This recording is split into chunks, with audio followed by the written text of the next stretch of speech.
came back after 9 months. I was found. Right now on KSL Plus. There were definitely times that I really wondered if I would survive. Elizabeth Smart looks back on the kidnapping from her home. Having him tell me that there was a knife at my neck and to not make a sound and to get up and to go with him. Held captive in the mountains. So I just remember thinking, he's gonna rape me and he's gonna kill me.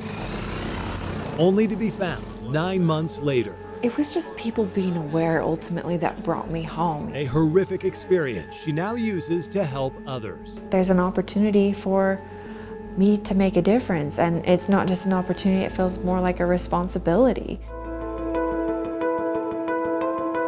I'm Matt Rascone, and this week, 20 years after Elizabeth Smart was found, we hear from her and her conversation with my colleague Jed Bull, plus a unique perspective on that moment in 2003. Eliza Pace and I talked to Chris Thomas. He was the Smart family's spokesperson during those awful 9 months she was missing. And he recently wrote a book about the experience called Unexpected.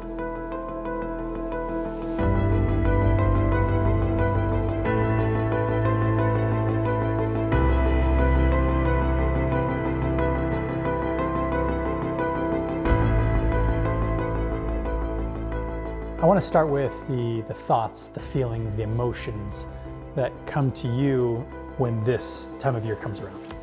Oh, every year. This is a time of year where I'm very reflective. That event 20 years ago was life-changing, and it's still hard to believe it happened.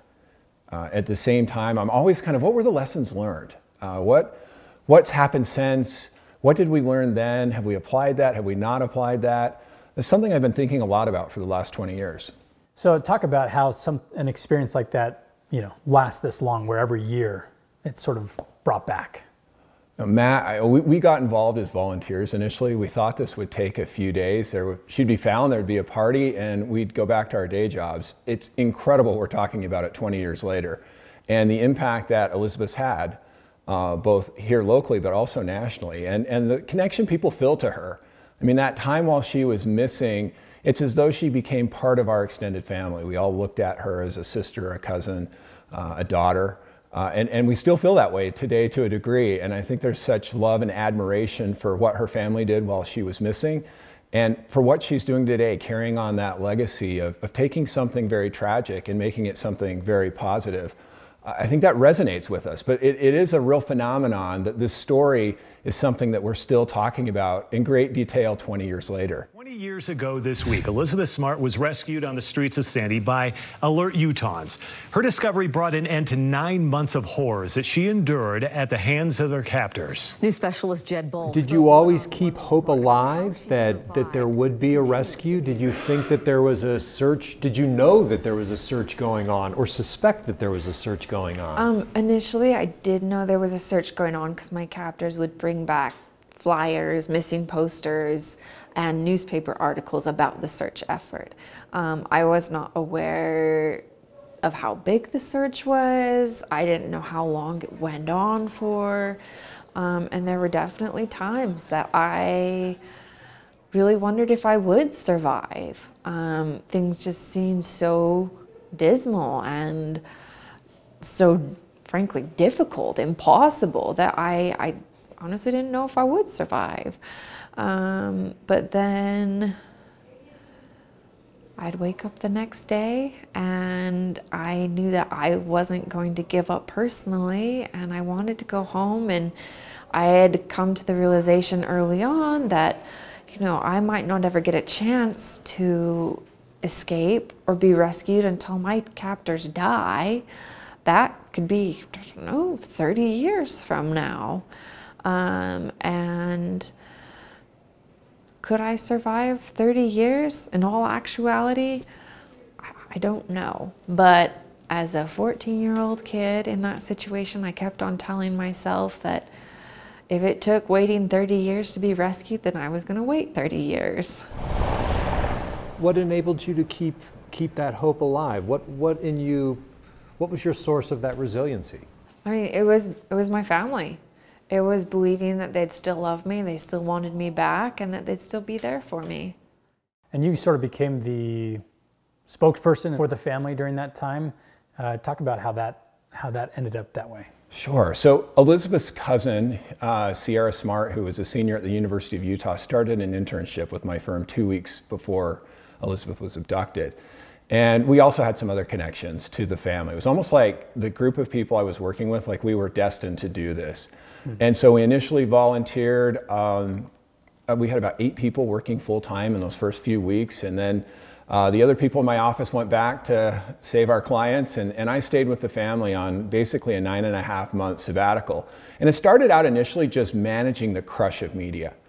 Early on, there were 70 or 80 cameras at the press events. There were hundreds of interview requests, and it was just trying to keep some sort of semblance. The family recognized the importance of the media in finding Elizabeth and wanted to be as savvy as possible in taking advantage of it, but it also was very reactive. There was just so much interest. Very, very early on, there was a lot of interest. And so how do we manage that? How do we get enough family, people within the family? We had both Ed and Lois Smart had large extended families, and most of the people were willing to do interviews. So we had a really nice arsenal of people that could serve as spokespeople. The challenge was figuring out where to put them and making sure that they were being consistent in what they were saying. And so there was a lot of that work early on, and my role was heavily in that coordination effort. As time moved on, I took on a role as being the spokesperson on weekends and occasionally, depending on what the issues were. But I also became very close to the family, and the role expanded beyond communications, where I was a close confidant and was involved with the investigation, involved with lots of different elements, and really grew close. The Smarts are an incredible family, and that period of time and the years since, having the opportunity to associate with them and to be a part of that family in a small way has really been something that's been very gratifying. I remember going to bed. I remember falling asleep. The next thing I remember was hearing a man's voice and having him tell me that there was a knife at my neck and to not make a sound and to get up and to go with him. And I remember he took me up into the mountains behind my home, and I remember just being terrified and at the same time feeling like this couldn't possibly be real. Because how could someone break into my home in my neighborhood, a nice neighborhood, and kidnap me out of my bed? Those were not the stories that I was told. I just remember thinking, he's gonna rape me and he's gonna kill me. And I remember actually stopping him asking at that point, at a certain point, if he was just gonna rape and kill me. And I remember he just looked at me and he kind of smiled and he said he wasn't gonna do that yet. And I remember we kept going, and I remember coming to this hidden camp and just being so scared, terrified. I mean, this couldn't be real. How could this be my life? I mean, I remember thinking just less than 24 hours ago, I was at school. I was talking with my friends about graduating from 8th grade. I mean, what a momentous occasion. And yet here I was being kidnapped, like by a stranger. I think a key element of the Smart family's story is, when things got really dark, a few months after Elizabeth was gone, the interest had waned, the investigation had slowed. Instead of looking inward, the Smarts looked outward. That's when they got involved in lobbying for the National Amber Alert and got heavily involved in putting their energy, channeling their energy into a good cause and to making a difference instead of dwelling on how difficult their circumstances were. And Elizabeth's carried that legacy forward. If you think about, she's been through something more traumatic than most people could ever comprehend, and has taken that and has made it so incredibly positive and has helped so many people. I have my down days. I have my adversity that I face, and sometimes I get mired in that. And it's always helpful to think and to see other people who take something that's so difficult and challenging and to try to serve and to try to find that opportunity to get outside of myself. I think that's an important lesson, that as we do that, that we find happiness and we help others, and the Smarts are just a tremendous example of it. I just got to this point where I just had to stop thinking this is as bad as it gets, because I'd be crushed every time he'd take me to a new low. And I started, whenever I'd find myself in one of those situations, my brain would start going to things that would make this situation worse. Like, you know, if I was unhappy, hungry, and I mean, I was always unhappy, but if I was hungry and I always smelled bad, but smelled bad in particular, I'd come to myself and I'd be like, okay, well, it would be worse if it was raining today. So I'm grateful that I'm not freezing right now. And it would almost be almost a challenge for me to find something that would make it worse so I could find something that actually was real in that situation to be grateful for. So there was a situation where a high-profile national journalist had pulled a trick that was really awful on the extended Smart family. Elizabeth's cousins had been pulled into this situation. And there were some members of the family that wanted to take legal action. They were actually consulting with an attorney to sue this media personality. And there was a big discussion among the inner circle as to whether or not, you know, this would be a good idea. And there were a couple who felt like, you know, we're not being strong enough. We need to take more of a stand with the media. We're being too diplomatic. And at that point, I couldn't get a word in edgewise. And so I went up to the chalkboard and I wrote Elizabeth's name and I circled it. And I said, the focus needs to be on finding Elizabeth. Nothing else matters. And they knew that. And at that point, that conversation became moot and we moved forward with it. It was a very collaborative experience. I have to give the Smarts a lot of credit. They recognized the role of communication. They trusted a young 29-year-old and my colleagues who came in and worked with them and really understood that we knew some things that would be very helpful. And in the same vein, it was very collaborative. We were always talking, looking, poking things apart and really trying to find the very best way to do things with that focus of how will this help us find Elizabeth. Eyewitness News special report. Breaking news that Elizabeth Smart has been found alive and is now in police custody. We have reporters covering every angle of this. They are en route to the family and to the police departments, and we will continue to bring you updates. But again, we wanted to... So this week marks 20 years since Elizabeth Smart was found. You obviously played a key role in that. Walk me through that day and what that day was like for you. Sure. That day was unforgettable. On March 12th, there was an article published in the Salt Lake Tribune where the family went negative on law enforcement. And throughout the 9.5 months, the family made a concerted effort to not overtly criticize law enforcement. They knew that they were an important tool in finding Elizabeth. And despite there being lots of mistakes and issues, they were very measured and disciplined in how they responded. Tom Smart, Elizabeth's uncle, the night before called the Tribune and just blasted law enforcement. Front page story. New York Times is calling, Today Show's calling. Everyone wants to talk to the Smart family to see really where they are on it. So Ed and Tom Smart and I were getting together to plan a press briefing. And actually, Tom was going to try to take back some of the statements, and Ed was trying to emphasize the fact that what Tom was saying is that they weren't putting enough emphasis on Brian David Mitchell, which was something that could have been said maybe in a better way. And so we were working on that, and a few minutes before the meeting, I got a call from Ed. And Ed said, I've been called down to the Sandy City Police Department. I've been told not to call anyone, not to get there as quickly as possible. But I think I'm going to be late to the meeting. I might miss the meeting. I wanted to let you know. And very fortunately, one of the few people I'd kept in contact with from high school, in fact, he was a high school basketball teammate, threw me the assist of a lifetime. And I called my friend Jason Burnett numerous times. He finally picked up and was kind of actually pretty abrupt, and then called me back a few minutes later and said, we brought in an indigent teenager that we believe is Elizabeth Smart. And I paused and really was grasping to get composure and said, where did you find the body? And I still get emotional thinking about it. And Jason said, no, there's no body. She's in the room next to me. She's alive. Tell me about the moment when you really realized that you were free. And it might not have happened on that street in Sandy. Oh, it didn't. It definitely didn't happen there. When did you realize I am free and I have my life back? It was after the shock of what felt like my dad appeared out of nowhere. But honestly, when he was hugging me, and I felt like a basement cell, I'm sure it wasn't, but It felt like a basement cell of the Sandy police station.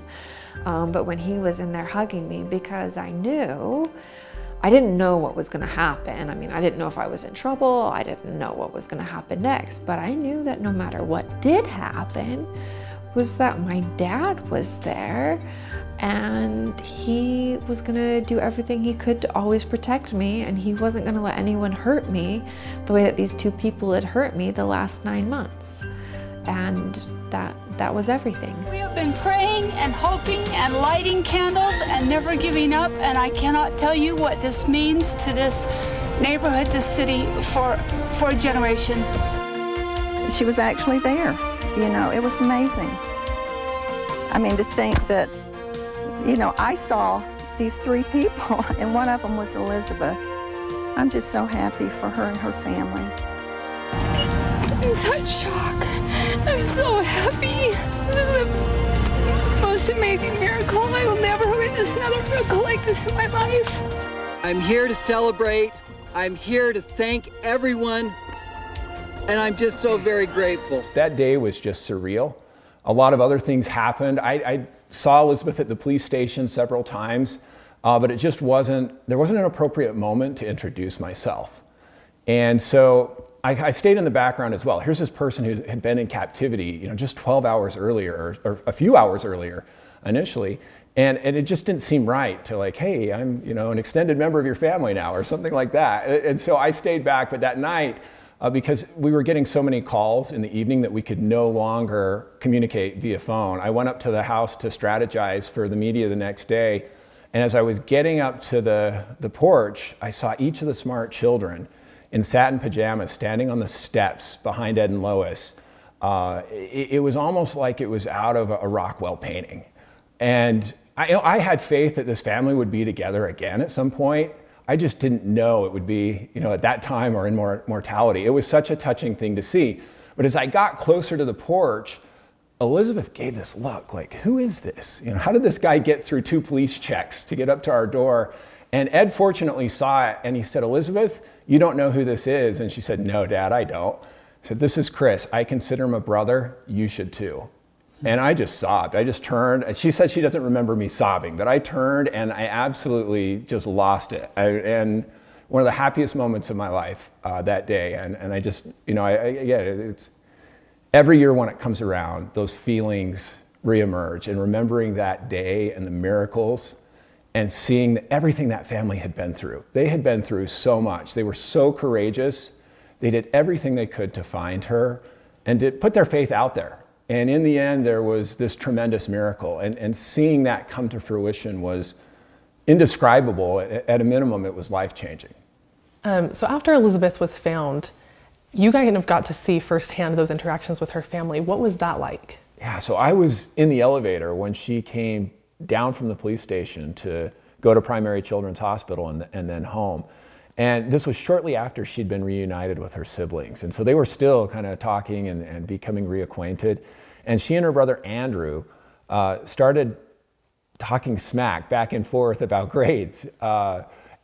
Andrew had said to Elizabeth, you'll never believe it, I got straight A's while you were gone. And Elizabeth said, really? Are you serious? And he said, yeah, I did. And she said, what, did you cheat or something? And she elbows him, and he must have got extra credit because, you know, because I was gone. And it was a very light moment. It was something that you would expect, you know, 2 teenage siblings to have in an elevator as they're, you know, going down with their family. And it really demonstrated her state of mind and how much that she wanted to be home. It was very clear that she was very happy. And you know, she says in my foreword, she didn't know if she was ever going to be rescued. She didn't know if she was ever going to come home. And so that moment, I think, was as surreal for her as it was for her parents and her siblings. I'm curious, because just reading the sort of the summary of the book that you wrote, talk about what role faith played in your experience working with the Smarts. You know, faith was such a key part of it. I didn't set out to write a book about faith or about the culture, but as I went through the process, I met a group of writers from around the country that had no connections to Utah, no connections to the Church of Jesus Christ of Latter-day Saints. And as we were reviewing each other's work, they kept coming back to, wait a second, what is this? You need to talk about your culture. You need to talk more about your faith. We're not interested in your religion, but we're fascinated by your culture. And that really spurred me, and also was really helpful, having a sounding board from outside that could help me translate some of the things. Does this make sense? Does it not make sense? But they really pushed me in a miraculous way. I write in the book about growing up in the culture as well, and the lessons that I learned and how they prepared me for this experience of working with the Smart family. And as I was working on this braided memoir, tying these two stories together, the culture was the glue. It was such a key element of my life, and as I was able to go back and trace the experiences I had growing up and the things I learned in the culture, it made me realize not just how much that helped and prepared me, but what a big role that played in bringing Elizabeth home with our overall community. Can you talk about the pressure that, that you experienced during that time? I mean, I'm just imagining, you know, when someone's missing, like we've just seen with just recent missing cases as well, like the message that's getting out is like just critical. So what was that like? Matt, the pressure was immense. I don't even know how to describe it. To give you some perspective on that, I broke 4 or 5 teeth during that period just from grinding at night. Didn't even realize what I was doing. I was losing hair, putting weight on. I was a newlywed. My marriage was going through all kinds of turmoil. Fortunately, my wife was incredible, and we worked through all of it, and it made us stronger in the long term, but it was incredibly difficult. Initially, there was 20-hour days, 20-plus-hour days. I would get home usually about 11:30 at night, and then I would start getting calls from the morning shows, the network morning shows at about 3 a.m. So very little time, very little rest, very little time to eat. It was a pace unlike anything I've seen since. I don't know if I was this age, I would be able to even keep up with what was necessary. And there was a team. It wasn't just me. There was a whole team of people working on this. And we knew that one misstep could be the difference between finding Elizabeth or her not being found. And that was incredible pressure. There was an incredible weight. I've done a lot of crisis communications work. I've worked on some large national crises. And the weight of a missing child, it just, nothing compares to it. It just, you know, you're just constantly wanting to know that you're doing the right thing, doing the best thing for the family, and there's so little room for error. And faith came into play with that a lot, if I get a little bit religious here. It was like serving a second mission.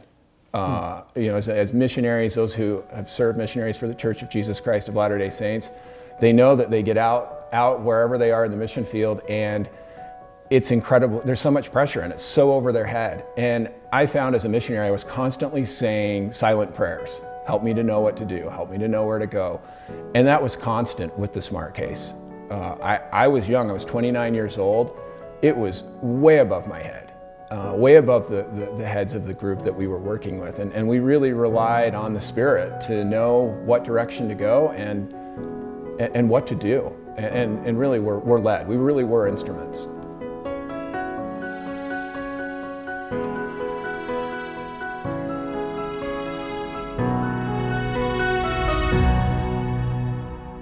So one of the great things in writing the book is it gave me the opportunity to go back and really examine that experience and to examine different experiences that happened within it and to slow those down and to look at it from different angles and to really try to see what the lesson was. I think if I had written this book, you know, right after she was rescued, which was something I thought about doing, it would have been a very different book. It would have been very factual. And in this case, you know, good memoirs aren't about what happened, it's what was learned from that experience. And some of those main lessons, you know, and some of this goes back to growing up. I grew up next door to a hidden broken war hero with a secret. He was an alcoholic. We fought for 13 years. We had a very acrimonious relationship. And the day before I left on my mission, I knocked on his door to say goodbye, and I learned his story and learned who he really was and the price he had paid for our freedom. And it was life-changing. I had prejudged him for 13 years. And I tried to go in open-minded. I think there was some intuition about being open-minded. In this case, initially, the family was accused. You know, a lot of people publicly and in the media thought the family was involved in some way. Then it was Richard Reese. You know, the family's the family's handyman. There was a lot of circumstantial evidence surrounding Richard Reese. And I think as I looked at it, there are probably two lessons. I'm a little long-winded in this, but there are probably two main lessons, Matt. One is that we need to be slower to judge. There were so many people jumped to conclusions, myself included, during that period. And quicker to serve. The volunteer effort during the SMART case, for me, is one of the most enduring memories. That first week, more than 10,000 people stopped what they were doing and they came out to search for her. To give that some context, the next largest search for a missing child in recent history was 4,000 people over several months. Wow. And the people who came together, it wasn't just the numbers, it was the way in which people came together. I remember one day seeing a guy pull up in a Porsche, very nicely dressed guy. And I remember the bus dropping off a group of people. A couple of them looked like they might be homeless. And a little while later, seeing them sitting together in the orientation and talking and conversing in a way that wouldn't have happened otherwise. And I saw in that orientation room, every day I went through there, there was just an amazing spirit. And I would see people from different walks of life, different ages, different socioeconomic groups, different political persuasions, even different ethnicities, that put everything aside with one focus, and that was finding Elizabeth. And that was so endearing. It's something that we need more than ever. So if there's a message from my book, it's that we need to be slower to judge and quicker to serve. Update you for what we know now, that Elizabeth Smart is in custody and is alive. And we will be back with the latest. You know, having been through everything that I've been through, I feel like we have tools to create change.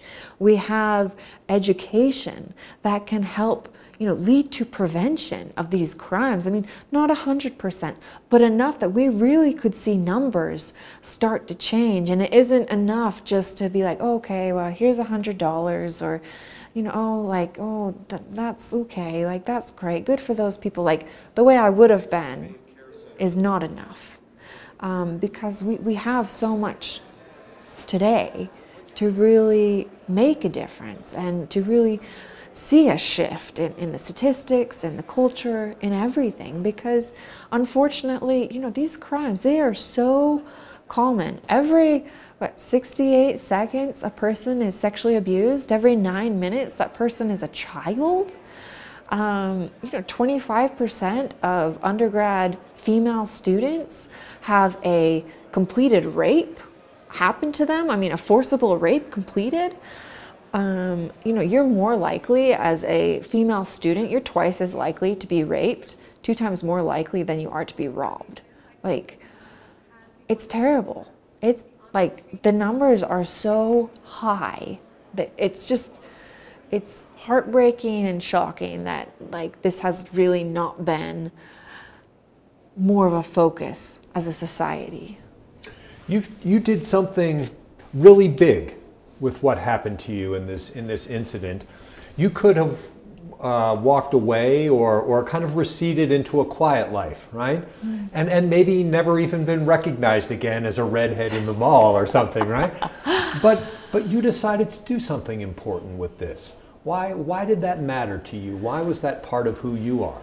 I think my family, I mean, my parents, my grandparents, I think my family have left a legacy of service. And I mean, it was always important to everyone in my family to make sure that we understood that we should, like, the world should be a better place for having had us in it. You know, like, we should, like, if we stay at a friend's house, we should leave it better than we found it. You know, if we borrowed someone's car, we should leave the tank on full. Even if it was only given to us on a quarter full, we should leave it on full. I mean, it was, you know, like, go look beyond yourself. Like, you know, what does your neighbor need? Like, how can you help? Like, is there somewhere you can make a difference and, like, help someone out that you're not? I mean, I feel like that was always kind of a theme in my family growing up quite a lot. And then as I've gone on in my own life and as I've listened to so many stories, I mean, even this morning, I don't even know how this individual got my phone number, but I got a phone call this morning just from a survivor talking to me about what she went through and where she's at right now. And there are so, I think there's so many more commonalities between us than there are differences. I mean, yes, like, I don't know if anyone's story will ever get as much attention as mine did. And is it fair? No, absolutely not fair. And do I feel like everyone should receive the same amount? Absolutely. But I think like the feelings of betrayal and shame and fear and guilt, I think there's a lot on an emotional level that we can connect over and that we have a lot in common. And as I've heard these other stories and I've come to realize just how sad and common it is, how prevalent it is in our society, how so many survivors are too scared to speak out or feel too worried for their safety, for their family's safety, that they won't be believed, that there's an opportunity for me to make a difference. And it's not just an opportunity, it feels more like a responsibility. And it's something that I feel deeply passionate about. So why wouldn't I do it?